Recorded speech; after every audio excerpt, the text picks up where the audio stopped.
तो दोस्तों शुरू करते हैं आज की इंफ्रा न्यूज। पहली खबर जो आ रही है वो है महाराष्ट्र से, जहां पर कोस्टल रोड का फेज 2 जून 10 को ओपन होगा, ऐसा महाराष्ट्र के चीफ मिनिस्टर ने कहा है। तो दोस्तों आपको पता ही होगा कि रिसेंटली एक खबर आई थी जहां पर जो अंडरसी टनल बनी है कोस्टल रोड के अंदर, वहां पे लीकेज इश्यूज देखे गए थे। तो जो सीएम थे उन्होंने वहीं पर विजिट किया था इश्यूज को देखने के लिए, और बस 2-3 ऐसे एक्सपांशन जॉइंट्स थे जहां से थोड़ी बड़ी लीकेज हो रही थी। तो सीएम ने कहा है कि वहां पे पॉलीमर ग्राउटिंग करते हुए जो है चीजों को प्लग आउट कर दिया जाएगा, और जो नेक्स्ट फेज ऑफ रोड है वर्ली टू मरीन ड्राइव, बेसिकली अभी एक साइड के रोड को ओपन किया गया था, अब दूसरे साइड को जो है जून 10 को ओपन किया जाएगा, ऐसा कहा गया है। दोस्तों वैसे मैं बता दूं, जो कोस्टल रोड के अंदर लीकेज है ये टनल्स के लिए कोई बहुत ज्यादा नई बात नहीं है। ऑलमोस्ट सारे टनल्स के अंदर छोटी मोटी लीकेजेस होती है जो बाद में ग्राउटिंग वगैरह करके जो है फिलअप की जाती है। तो यहाँ पर वो एक चीज है। अगली खबर दोस्तों जो आ रही है वो है department of defence research and development DDR&D से रिलेटेड, जिन्होंने DRDO के साथ में मिलकर इनॉग्रेट किया है एक new research and development centre जो कि चांगबो के अंदर है, तवांग डिस्ट्रिक्ट में। तो ये बॉर्डर के पास का एक रिसर्च एंड डेवलपमेंट सेंटर है, और जो फ्रंट लाइन एरियाज है वहां पर रिसर्च एक्टिविटीज को प्रमोट करने के लिए यहाँ पे काम किया जाएगा। इसके साथ साथ दोस्तों ये जरूरी ये है कि जो रिसर्च एंड डेवलपमेंट हो रही है वहां पर जो भी प्रोडक्ट निकलेगा रिसर्च एंड डेवलपमेंट का, वो एक्चुअल यूजर्स के साथ में डिस्कस हो पाए,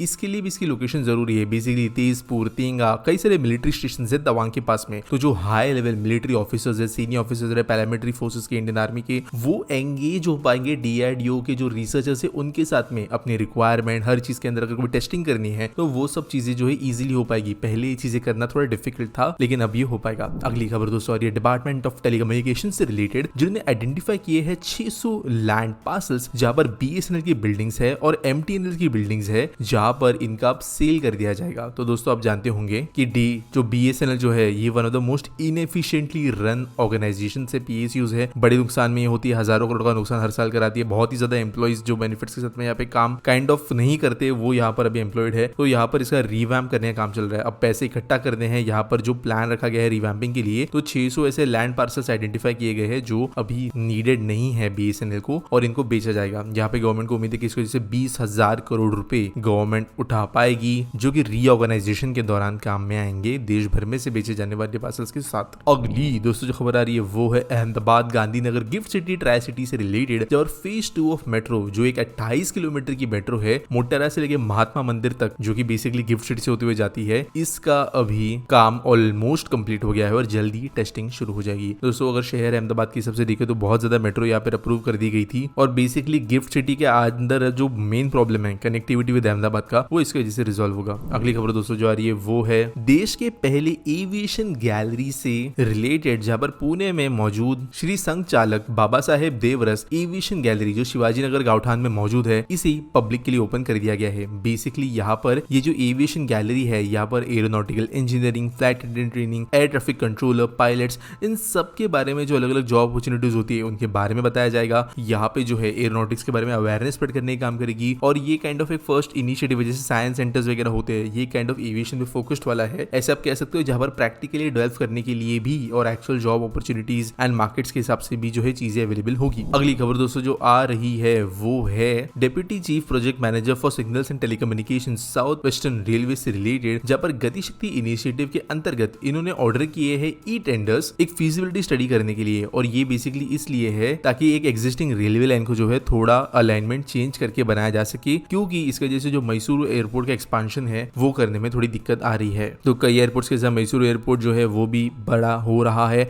इसके हिसाब से जो है अभी रेलवे लाइन अलाइनमेंट जो करनी है उसके टेंडर्स अनाउंस हो गए हैं। अगली खबर दोस्तों जारी है कोलकाता मेट्रो से, जहां पर 2 और कोलकाता मेट्रो को रेक्स मिल गए हैं, जिनको बनाया है दालियन में, जो कि चाइनीज कंपनी है। यहाँ पर ये रेक्स जो है ये इनका one of the biggest order था 14 रेक्स का, और इसमें से एक रेक्स अभी आके ऑपरेशनल है, 2 रेक्स अभी आई है नोपारा शेड के अंदर, और धीरे धीरे इनकी रेक्स बढ़ी है। अब कई लोगों को ये सवाल है कि चाइनीज रेक्स कैसे आ रही है, क्योंकि अभी करंटली अगर देखें तो टेंडर्स के हम चाइनीज कंपनी को एंटरटेन नहीं करते। तो इशू ये है कि कोलकाता मेट्रो बना रही है भारतीय रेल। बेसिकली कोलकाता मेट्रो का जो ये काइंड ऑफ पूरा एक सब्सिडरी वाला सिस्टम है, ये भारतीय रेल के अंदर आता है, और भारतीय रेल जितने धीरे गति से जो बना रही है कोलकाता मेट्रो, उसके कारण जो ये मेट्रो के रेक्स है ये इतने साल पहले ऑर्डर किए गए थे, जब हमारा जो मेन कॉन्फ्लिक्ट था और जो काइंड ऑफ चाइना को हमने बाहर करना शुरू कर दिया था टेंडर से, वो वक्त था ही नहीं। तो करंटली तो देश के अंदर सारी की सारी मेट्रो रेक्स मोस्टली इंडिया में ही बन रही है, चाहे वो सावली हो, एल्स्टॉम हो, त्रिची हो या फिर टीटागढ़। लेकिन ये रेक्स जो है वो बहुत पहले ऑर्डर की गई थी चाइना से, तो वो ऑर्डर अभी फुलफिल हो रहा है, जहां पर ये आ रही है 6 महीने में बाकी सारी रेक्स आ जाएगी, ऐसे उन्होंने कहा है। अगली खबर दोस्तों आ रही है वो है चेन्नई मेट्रो रेल से रिलेटेड, जहां पर जल्दी ही ये टेक ओवर कर लेंगे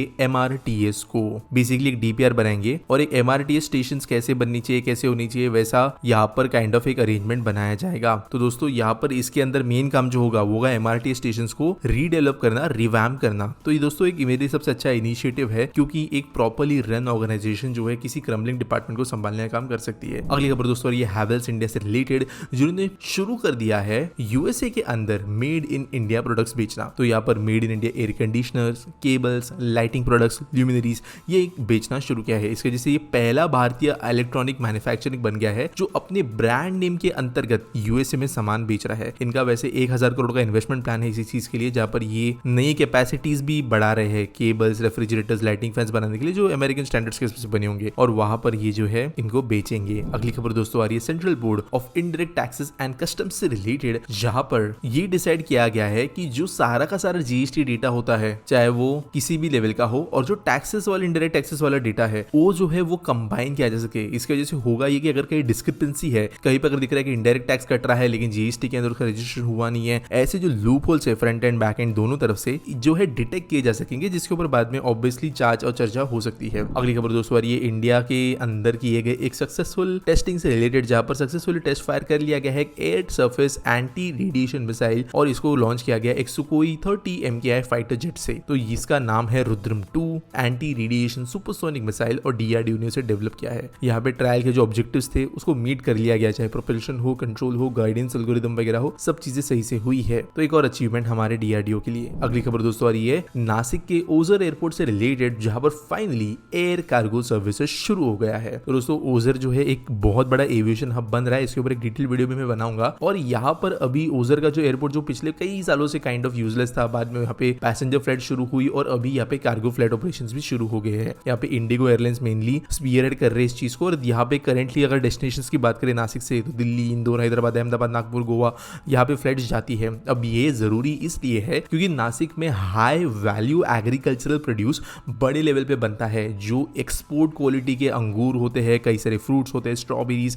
ये सब नासिक डिस्ट्रिक्ट के अंदर प्रोड्यूस होते हैं। और ये जो हाई लेवल एग्रीकल्चरल प्रोड्यूस है, ये इंडस्ट्री को, पैकेजिंग को, एक्सपोर्ट को बहुत जरूरी है तेजी से ट्रांसपोर्ट करना, क्योंकि ये टाइम बाउंड प्रोडक्ट्स होते हैं। तो एयरपोर्ट यहाँ पे बहुत जरूरी था, जो बन गया है। आज के आस्क पिटी सवाल के बारे में बात करें तो वाइब विद अविंश पूछते हैं, Pune being such a major city of the country, yet why doesn't it have a proper big airport और railway station? What are the reasons and steps are not taken for it, and whom should we approach to solve this issue? People are fed up here traveling to Mumbai every time for international flights. तो देखो यार, यहाँ पे simply अगर एकदम बराबर जवाब दे तो यहाँ पे जो है पुणे के अंदर जो पॉलिटिकल कंडीशंस है वो जिम्मेदार है। जो डेवलपमेंट्स हो रही थी पुरंदर एयरपोर्ट के लिए वो पूरी तरीके से काइंड ऑफ साइलेंट कर दी गई थी जब लास्ट गवर्नमेंट चल रही थी महाराष्ट्र में। उसके बाद में जो है फिर कहा गया कि नहीं, पुणे मेट्रो के अंदर टर्मिनल एक्सपांशन करके काम हो जाएगा। नया टर्मिनल ऑलमोस्ट रेडी है, कभी भी खुल सकता है, तो थोड़ा सा रिलीफ मिलेगा। लेकिन पुणे जैसे शहर को, जिसकी इकोनॉमी देश के अंदर टॉप 5 में अब आ रही है, वहां पे एक प्रॉपर डेडिकेटेड सिविलियन एयरपोर्ट होना बहुत जरूरी है, जो कि है नहीं। क्योंकि करंट जो एयरपोर्ट है पुणे का वो सिविलियन एयरपोर्ट नहीं है, वो एयरफोर्स का एयरपोर्ट है। जैसे गोवा का पहले वाला एयरपोर्ट वगैरह था, वैसे वाले एयरपोर्ट्स है जहां पर काइंड ऑफ वो है तो डिफेंस फोर्सेस का, लेकिन वहां पे पैसेंजर फ्लाइट ऑपरेशंस को भी अलाउ किया जाता है, जिसकी वजह से बहुत लिमिट हो जाता है कि कोई एयरपोर्ट कैसे फंक्शन कर सकता है, और बहुत ज्यादा सिक्योरिटी वगैरह टाइट हो जाती है।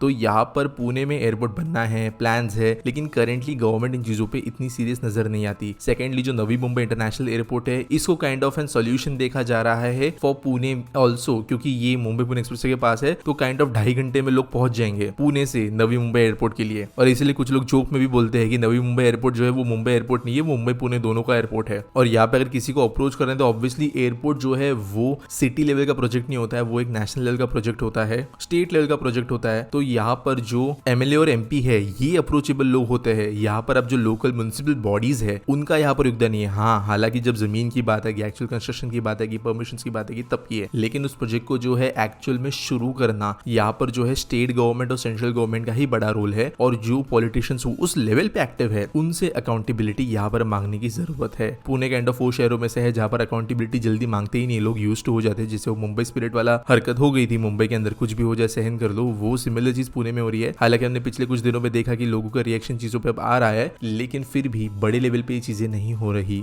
उम्मीद करता हूं आपको सवाल का जवाब मिल गया होगा। आपके पास कोई सवाल है आप कमेंट सेक्शन में मुझे पूछ सकते हो। बाकी कोई न्यूज न्यूज़ सबमिट करनी है तो उसके लिए भी आपको डिस्क्रिप्शन में लिंक मिल जाएगी। मिलेंगे अगले वीडियो में।